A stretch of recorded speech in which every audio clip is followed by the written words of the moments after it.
ओम शुक्लांबरधरं विष्णुं शशिवर्णं चतुर्भुजं प्रसन्नवदनं ध्यायेत् सर्वविघ्नोपशान्तये अज्ञानतिमिरान्धस्य ज्ञानाञ्जनशलाकया चक्षुरुन्मीलितं येन तस्मै श्रीगुरवे नमः। गुरुर्ब्रह्मा गुरुर्विष्णुर्देवो महेश्वरः गुरुः साक्षात् परं ब्रह्म तस्मै श्रीगुरवे नमः। निधाय हृदविश्वेशं विधाय गुरुवन्दनं बालानां सुखबोधाय क्रियते तर्कसङ्ग्रहः अखिलागमसञ्चारि श्रीकृष्णाख्यं परं महः ध्यात्वा गोवर्धनसुधीस्तनुते न्यायबोधिनीम्।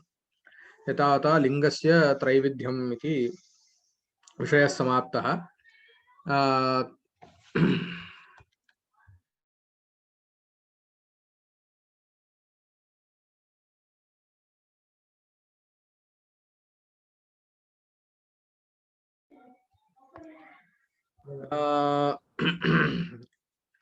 तदुत्तरं तत्र अन्वयदृष्टान्तं व्यतिरेकदृष्टान्तम् इत्यादिकम् आगतम्। तत्र सपक्षः भवति अन्वयदृष्टान्तमिति, विपक्षः व्यतिरेकदृष्टान्तम्। अतः एव पक्षः सपक्षः विपक्षः एतेषाम् इदानीं लक्षणानि क्रमशः कथ्यन्ते। किमस्ति संदिग्धसाध्यवान् पक्षः यथा धूमवत्वे हेतौ पर्वतः इति। संदिग्धसाध्यवान् पक्षः इति पक्षलक्षणमाह संदिग्धेति नाम साध्यप्रकारकसन्देहविशेष्यत्वं पक्षत्वम् इति। संदिग्धः इत्यस्य कोऽर्थः? सन्देहविषयीभूतः इत्यर्थः। संदिग्ध साध्यं यस्मिन्, संदिग्धं साध्यं यस्मिन् विद्यते सः भवति संदिग्ध साध्यवान्। नाम कः आशयः? यस्मिन् सन्देहे साध्यं विषयः प्रकारतया भासते, एवं तत्र च यद् विशेष्यं भवति तत्र विशेष्यस्य पक्षः इति अर्थः। सन्देहः नाम कः इत्युक्तौ एकधर्मिक विरुद्ध नानाधर्मप्रकारक ज्ञानं संशयः इति अग्रे आगमिष्यति। अतः एकस्मिन्नेव धर्मिणि एकस्मिन् पदार्थे विरुद्ध धर्मद्वयस्य यदा अवगाहनं भवति ज्ञाने तदा तज्ज्ञानं भवति संशयाकारकम्। यथा स्थाणुर्वा पुरुषो वा, नाम अयं मनुष्यो वा न वा, तत्र जलमस्ति न वा इत्यादिकं। तद्वदेव पर्वते वह्निरस्ति न वा अथवा पर्वतो वह्निमान् न वा इत्याकारकः भवति सन्देहः। नाम पर्वतः एव एकः एव तत्र विशेष्यतया भाति, एवं वह्निः तदभावः इति विरुद्धधर्मद्वयं तत्र प्रकारतया भासते इति तज्ज्ञानं भवति किं? सन्देहात्मकम्। तत्र कयोः प्रकारता? साध्यस्य तदभावस्य इत्यनयोः प्रकारता पक्षस्य विशेष्यत्वम्। अतः इदानीं लक्षणं कथं कर्तव्यम् इत्युक्तौ पक्षपर्यन्तम् आगन्तव्यम्। तर्हि किं क्रियते? साध्यप्रकारकसन्देहविशेष्यत्वम् इत्युच्यते। साध्यप्रकारकः सन्देहः नाम पर्वतो वह्निमान् न वा, पक्षः साध्यवान् न वा इत्याकारकः सन्देहः। साध्यप्रकारकसन्देह विशेष्यत्वं, सन्देहनिरूपितविशेष्यता कुत्र अस्ति? पर्वते। अतः पर्वतस्य पक्षत्वम्। अतः संदिग्धसाध्यवत्वम् इत्यस्य विवरणं किमस्ति? साध्यप्रकारकसन्देहविशेष्यत्वम् इति। संदिग्धेति साध्यप्रकारकसन्देहविशेष्यत्वं पक्षत्वम्। सन्देहश्च पर्वतो वह्निमान् न वेत्याकारकः, पर्वतो वह्निमान् न वा इत्याकारकः सन्देहः। इदं च लक्षणं। तर्हि अनेन किं सिद्धम् इत्युक्तौ अनुमितौ अनुमितिः कदा भवति इत्युक्तौ यदा साध्यस्य निश्चयो नास्ति तदा एव अनुमितिर्भवति इति। इदं सर्वमपि प्राचीनमतानुसारेण अस्ति, प्राचीननैयायिकानां मतानुसारेण अस्ति। किमर्थम् इत्युक्तौ नव्यनैयायिकानां तु एवं भवति, न हि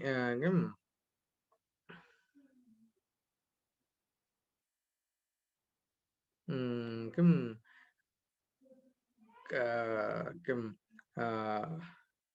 तत्र सिषाधैषया नाम यस्मिन् यदि कस्यचित् पदार्थस्य निश्चयः अस्ति तदापि इच्छया अपि अनुमितौ अनुमाने प्रवृत्तिर्भवति इति सिषाधैषा इति काचित्, नाम साधयितुम् इच्छा, वह्निः यदा अस्ति इति ज्ञायते तदुत्तरमपि केनचित् हेतुना वह्निरस्ति इति साधयितुम् इच्छा ताता तथा च सिद्धेऽपि पदार्थे सिषाधैषया प्रवृत्तिर्भवति इति नैयायिकाः वदन्ति। अतः तेषां मते किमस्ति इत्युक्तौ सन्देहः अवश्यं साध्यस्य सन्देहः यदा भवति तदा एव पक्षत्वं विशेष्यस्य इति न नियमः।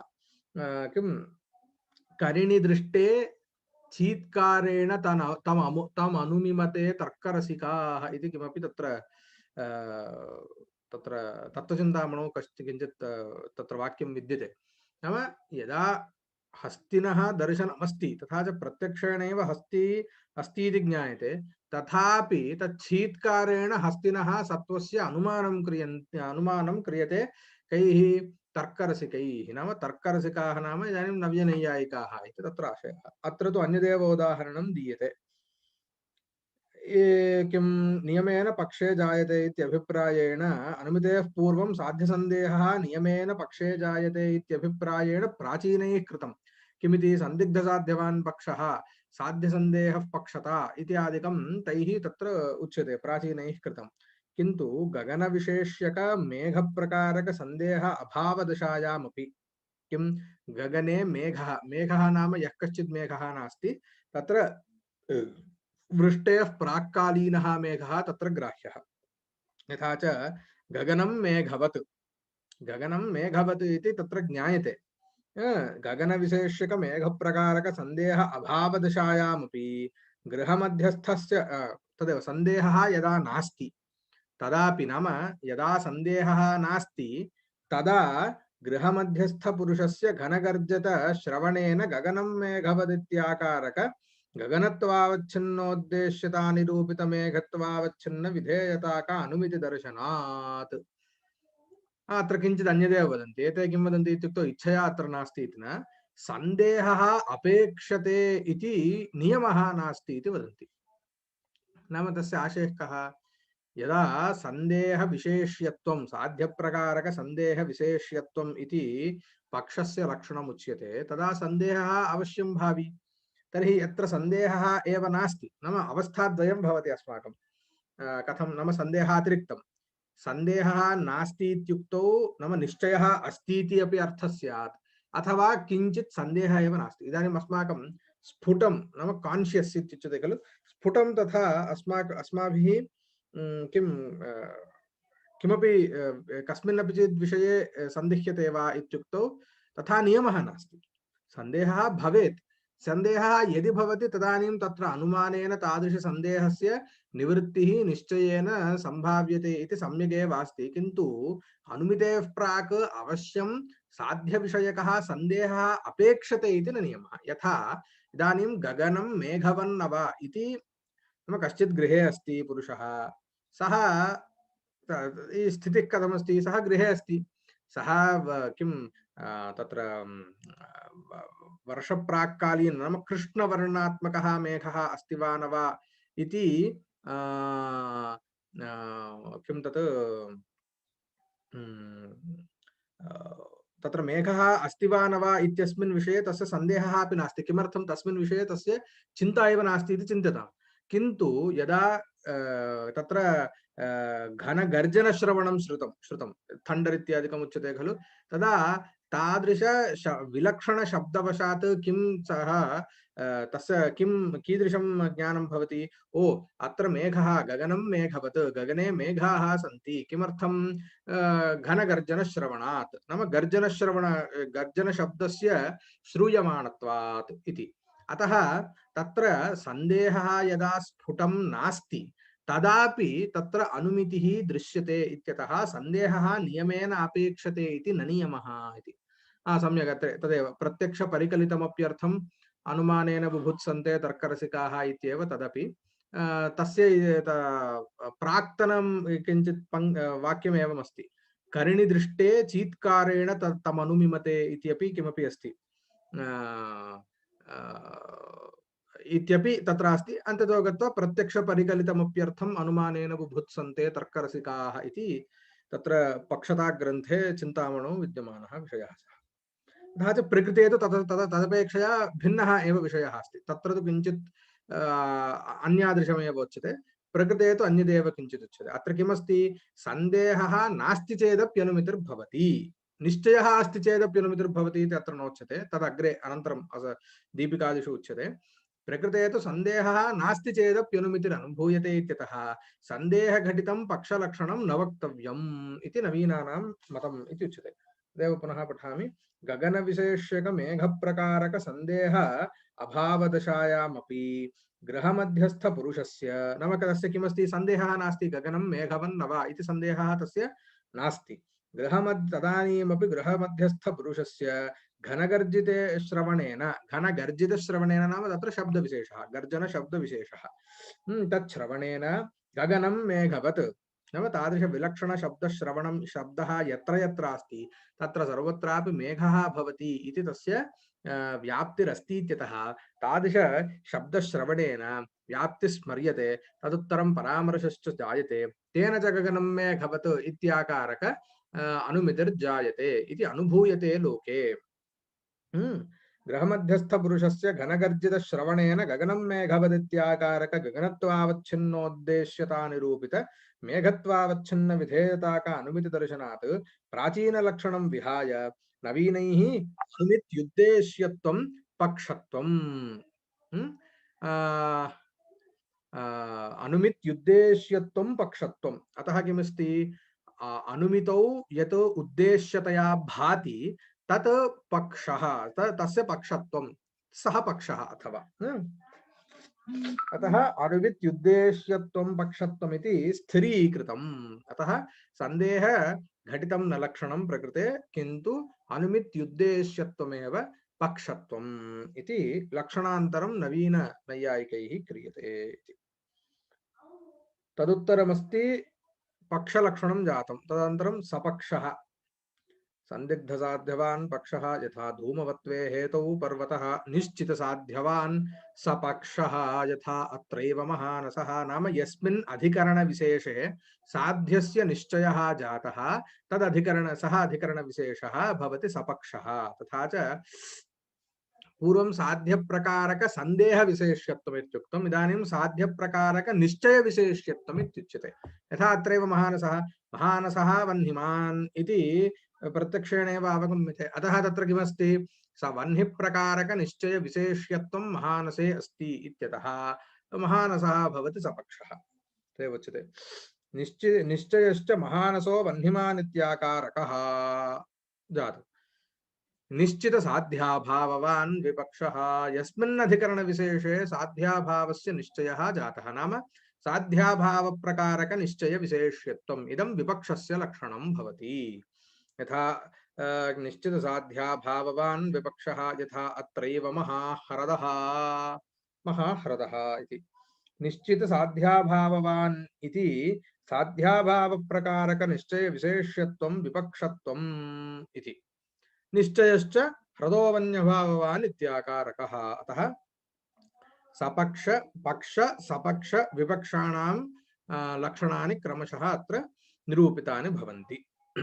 अनेन च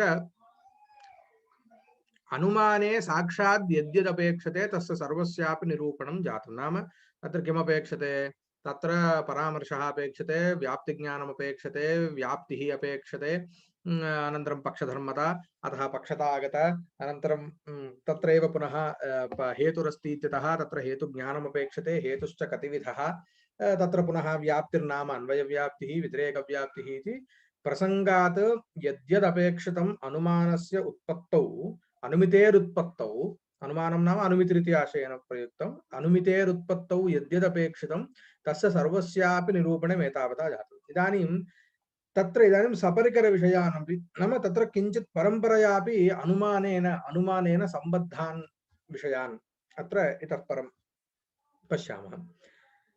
तत्र सद्धेतून् निरूप्य हेत्वाभासान् निरूपयति सव्यभिचारेति। इदानीं केन हेतुना अनुमितिः सिद्ध्यति नाम अनुमितिरुत्पद्यते। वह्निमान् धूमादित्यत्र धूमः एव कथं हेतुर्भवति, अन्यः कः कुतः हेतुर्न भवेत्, अथवा अनेनैव हेतुना वह्निः सिद्ध्यति न वा इति परीक्षाप्यपेक्षते। अतः हेतुः सद्धेतुर्भवेत्। सद्धेतुः नाम समीचीनः नाम साध्यसाधकः सः हेतुर्भवेत्। तर्हि समीचीनः इत्युक्तौ तत्र किं किम् अपेक्षते इत्युक्तौ यद्यदपेक्षितं पूर्वोक्तं पक्षधर्मता व्याप्तिः इत्यादिकम् अपेक्षते। तद्वदेव तत्र किं नापेक्षते किं न भवेदित्यपि खलु ज्ञातव्यम्। द्वेधापि भवति, किं कर्तव्यं किं न कर्तव्यम्। अतः कार्याकार्यविचक्षणा इत्युच्यते तदेव। अतः किम् अपेक्षते किं तत्र न भवेत्, किञ्च भवेत् किञ्च न भवेत् इति यदा अस्माभिः ज्ञायते तदा एव अस्माभिः सुष्ठु विज्ञातं भवति। अतः एव समीचीनः हेतुः अस्माभिः चेतुं शक्यते। अतः यथा वा इदानीं लक्षणस्थले दोषत्रयराहित्यम् अपेक्षते इत्युक्तम्। अतः दोषत्रयाः नाम त्रयो दोषाः के तेषां च लक्षणानि कथं भवन्ति। अतः किं क्रियते यदा इतः परम् इदानीम् अस्माभिः यदा यदा लक्षणमिति आगच्छति तदा सर्वत्र किं क्रियते परीक्ष्यते। तत्र अतिव्याप्तिरस्ति वा अव्याप्तिरस्ति वा असम्भवः अस्ति वा न वा इत्यादिकं परीक्ष्यते। यदि त्रयः अपि दोषाः न सन्ति तर्हि सः तद् लक्षणं समीचीनम्, अतः तस्य लक्षणत्वम् इति सम्भवति इति निश्चीयते इति पूर्वं ज्ञातं। तद्वदेव प्रकृतेऽपि अयं हेतुः अत्र साध्यस्य साधने शक्तः नाम उपयोगी भवति इति कदा ज्ञायते, तत्र परीक्षा क्रियते। नाम तत्र हेतौ के दोषाः सम्भवन्ति इति चिन्त्यते। तर्हि तत्र तेषामेव हेत्वाभासाः नाम दोषाणां हेत्वाभासाः इति संज्ञा। तर्हि तत्र पञ्च हेत्वाभासाः परिगणिताः नाम पञ्चदोषाः हेतुगतदोषाः के कथं हेतु गताः इत्यादिकम् अग्रे पश्यामः। महोदय तत्र यदा अस्य नाम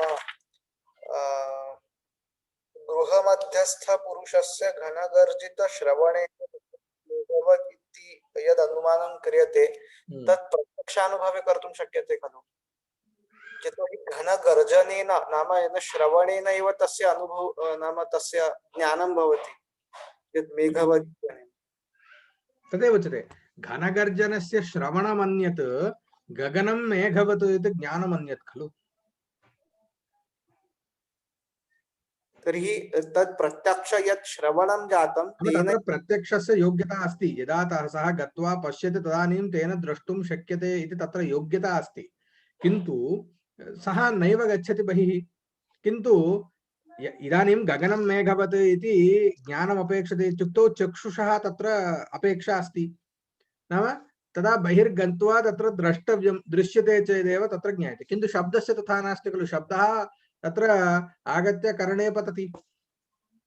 अतः सः बहिर्न गच्छति चेदपि शब्दः तस्य सकाशे आगच्छति इति कृत्वा तस्य घनगर्जनश्रवणं तु सम्भवति। तेन तदुत्तरं किं क्रियते, अनुमीयते। इदानीं पश्यतु, इदानीम् अत्र अन्यदपि घनगर्जनपर्यन्तं किमर्थम्, अस्माकं गृहे एव भवतु अन्यत्र प्रकोष्ठे स्मः, अत्र अनुमितिर्भवति इति अस्माभिः स्फुटं न ज्ञायते। किमर्थम् इत्युक्तौ तावद् वेगेन भवति। माता आह्वयति अथवा माता किञ्चित् तत्र भाषणं करोति, तदानीं भवता किं तत्र माता अस्ति इति प्रत्यक्षेण ज्ञायते उत अनुमानेन ज्ञायते। इन्द्रियेण तु मातुः शब्दः एव श्रूयते, किन्तु तस्मिन् प्रकोष्ठे माता अस्ति इति भवता अनुमीयते। किमर्थं, मातुः शब्दश्रवणात्। प्रत्यक्ष ज्ञानं तदेव भवति वा यत् किं प्रत्यक्ष ज्ञानं, श्रावणं नाम श्रोत्रेन्द्रियेण कस्य विषयत्वम् अस्ति, नाम श्रोत्रेन्द्रियेण किं ग्रहीतुं शक्यते, शब्दस्य एव खलु ग्रहणम् अस्ति, न तु मातुः दर्शनं तत्र सम्भवति। तद्वदेव मेघस्य दर्शनं किं दर्शनं नाम चाक्षुषं किं श्रोत्रेन्द्रियेण सम्भवति, न सम्भवति। किन्तु तत्र कस्य प्रत्यक्षं सम्भवति, शब्दस्य एव प्रत्यक्षं सम्भवति। अतः एव तत् श्रावणं सञ्जातं। किन्तु अनुमाने भवतां ज्ञाने तदुत्तरं जायमान ज्ञाने तु कः विषयः, मेघः विषयः। किं मेघेन इन्द्रियसन्निकर्षः अस्ति नास्ति, तर्हि तत्र किम् उच्यते, अनायत्या तत्र अनुमितिरेव भवति इति वक्तव्यम्। अस्तु।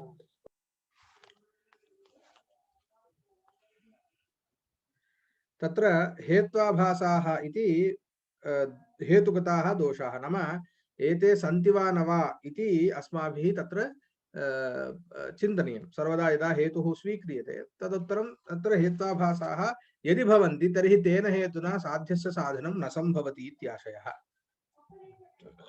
के ते हेत्वाभासाः इति चेदुच्यते सव्यभिचार विरुद्ध सत्प्रतिपक्ष असिद्ध बाधिताः पंच हेत्वाभासाः। सव्यभिचारः विरुद्धः सत्प्रतिपक्षः असिद्धः बाधितः इति पंच भवन्ति हेत्वाभासाः। तर्हि हेत्वाभासाः इति शब्दः अस्ति, तस्य कः अर्थः? हेतुवद् आभासन्ते इति हेत्वाभासाः। नाम वस्तुगत्या ते हेतवः न, किमर्थं? दोषदूषितत्वात् ते हेतवः न भवन्ति, किन्तु हेतुवद् आभासन्ते, हेतुवत् ते तत्र भ्रमं जनयन्ति। आभासन्ते इति एव अर्थः खलु, हेतुः इति स्वीकृतः, भ्रान्तः, तत्र हेतुवत् आभासन्ते इत्यतः हेत्वाभासः। तर्हि हेतोः इदं वाचकं नाम हेतुवद् आभासन्ते इति हेतुसदृशवाचकं जातम्। हेतुवद् आभासन्ते इति हेत्वाभासाः दुष्टहेतवः, दोषदूषितहेतवः एते नाम पंच भवन्ति तादृशाः। तर्हि दोषदूषितत्वम् उच्यते, तर्हि दोषः इत्यागच्छति। पुस्तकत्या व्यभिचार विरोध सत्प्रतिपक्ष असिद्धि बाधाः दोषाः। पुनरुच्यते व्यभिचार विरोध सत्प्रतिपक्ष असिद्धि बाधाः इति पंच दोषाः। तादृश पंच दोष दूषिताः हेतवः सव्यभिचार विरुद्ध सत्प्रतिपक्ष असिद्ध बाधिताः इति। तत्र दोषाणामेव वस्तुगत्या लक्षणम् उच्यते, न तु दुष्टानां। तर्हि प्रतिज्ञा विरोधः खलु इति आशंका। नाम पंच हेत्वाभासाः इति कृत्वा इति प्रतिज्ञाय पंच नाम हेतु दुष्टहेतूनां प्रतिज्ञानं कृत्वा दुष्टहेतूनामेव खलु निरूपणं कर्तव्यम्। किन्तु अग्रे ग्रन्थे कथमस्ति? दोषाणामेव लक्षणम् उच्यते, दुष्टानां लक्षणं नोच्यते। तर्हि प्रतिज्ञा विरोधः नाम प्रतिज्ञातं तु दुष्टानां प्रतिज्ञानमस्ति, नाम प्रतिज्ञा तु दुष्टानाम् अस्ति। तर्हि दुष्टानामेव खलु निरूपणं कर्तव्यं, किमर्थं दोषाणां क्रियते इत्युक्तौ तत्र किं समाधानम् उच्यते? यद्यपि दुष्टानामेव प्रतिज्ञानं कृतं, दोषाणां लक्षणम् उच्यते, तथापि दोषदूषिताः एव खलु दुष्टाः, न तु तदतिरिक्ताः। अतः प्रकृते दोषाणां लक्षणम् उच्यते, तदुत्तरं तस्य तादृश दोषदूषिताः दुष्टाः इति तदुत्तरम् अस्माभिः अनुसन्धेयम् इति उच्यते। अत्र दोषाश्च व्यभिचार विरोध सत्प्रतिपक्ष असिद्धि बाधाः एतेषां दोषाणाम् एकज्ञान विषय प्रकृत हेतुतावच्छेदकवत्व संबंधेन इति। अयमेकः सम्बन्धः। अस्य सम्बन्धस्य विवरणम् अनन्तरमेव दास्यामि, इदानीमेव मास्तु, पुनः क्लेशः भवति। अतः अयमेकः सम्बन्धः, अनेन सम्बन्धेन दोष विशिष्टाः दुष्टाः भवन्ति हेतवः। एतद् विशिष्ट हेतवः इत्यर्थः जातम् एतावत्पर्यन्तम्। इदानीम् अत्र प्रत्येकमपि दोषस्य एकैकं लक्षणम् एकं भवति, समग्राणां दोषाणाम् एकं पृथक् लक्षणं भवति। आदौ सर्वेषामपि दोषाणाम् एकम् अनुगतं लक्षणम् उच्यते। तत् किं? यद्विषयकत्वेन ज्ञानस्य अनुमित तत्करणान्यतर प्रतिबन्धकत्वं तत्त्वम् इति। यद्विषयकत्वेन ज्ञानस्य अनुमिति तत्करण अन्यतर प्रतिबन्धकत्वं तत्त्वम् इति। प्रत्येकस्यापि दोषस्य अस्मिन् लक्षणे समन्वयो भवति। एकम् उक्त्वा अत्र केवलम् इदानीम् अद्य इदं भवतु, केवलं परिचयः भवतु। यथा इदानीं ह्रदः वह्निमान् इति केनचित् प्रारब्धं साधयितुम्। इदं शक्यते वा? ह्रदः वह्निमान्,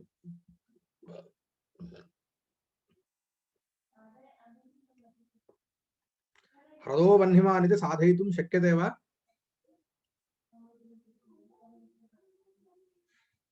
शक्यते। किमर्थं ह्रदः नाम जलं तर्हि जलपूर्णप्रदेशः तर्हि जलपूर्णप्रदेशे वह्निः सम्भवति वा इत्युक्तौ न सम्भवति अतः तत् प्रत्यक्षेणैव बाधितं नाम ह्रदः वह्न्यभाववान् इति प्रत्यक्षेण इन्द्रियेण ज्ञायते अतः तत्र किमस्ति ह्रदो वह्न्यभाववान् इति इत्यनेन ह्रदो वह्निमान् इत्यस्य किं बाधः नाम विरोधः भवति तद्वत्ता बुद्धिं प्रति तद् अभाववत्ता निश्चयमुद्रया प्रतिबन्धकः प्रतिबन्धकत्वं नाम इदानीं ज्ञानयोः प्रतिबन्धकत्वम् इदानीं साध्यते ह्रदो वह्निमान् इति बुद्धिं प्रति ह्रदो वह्न्यभाववान् इति निश्चयस्य प्रतिबन्धकत्वम् अस्ति अतः यद्विषयकत्वेन ह्रदो वह्न्यभाववान् इत्याकारकज्ञानस्य अनुमिति प्रतिबन्धकत्वमस्ति ह्रदो वह्निमान् इत्यनुमिति प्रतिबन्धकत्वमस्ति इत्यतः वह्न्यभाववद्ध्रदत्वम् इति वह्न्यभाववद्ध्रदो वा दोषः इति उच्यते।